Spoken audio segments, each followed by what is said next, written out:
All'incubatorio FIPSAS di Mezzanego ogni anno si schiudono 150.000 uova di trota fario mediterranea.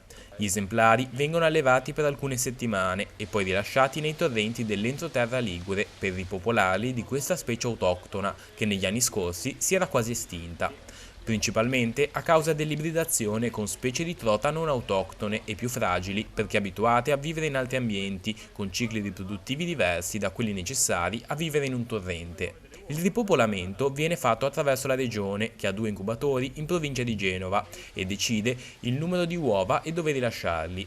Quest'anno le trote di Mezzanego rimarranno più o meno in zona, con qualche eccezione. Alcune migliaia di avanotti saranno liberati tra circa 15 giorni. Sono piccole affluenti di corsi principali, nello Sturla, tutto il bacino dello Sturla. Noi facciamo molte valli che sgorgano dal monte Aiona, le sorgenti dello Sturla, facciamo alcuni affluenti dello Sturla, compreso alcuni affluenti che sgorgano nel comune di Mezzanego, quindi Mezzanego, Borzonasca. Poi c'è Aveto, Trebbia e una parte, 40.000, vanno a Imperia, sul torrente Argentina. Sono 3 gli associati che si prendono cura dell'incubatorio. È necessario un grande impegno perché i pesci hanno bisogno di molte cure.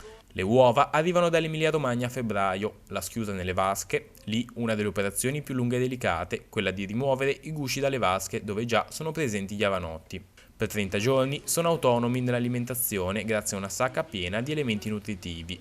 Una volta finita la riserva possono essere portati al fiume o rimanere nelle vasche ancora per un po'. In quel caso vengono svezzati con appositi mangimi. Non sono più avanotti ma già minuscole trote. Delle 150.000 uova, circa un 10%, dato standard per ogni impianto, muoiono nei primi giorni di vita. Una volta liberate al fiume, una minima parte potrebbe morire a causa di predatori o altri eventi naturali.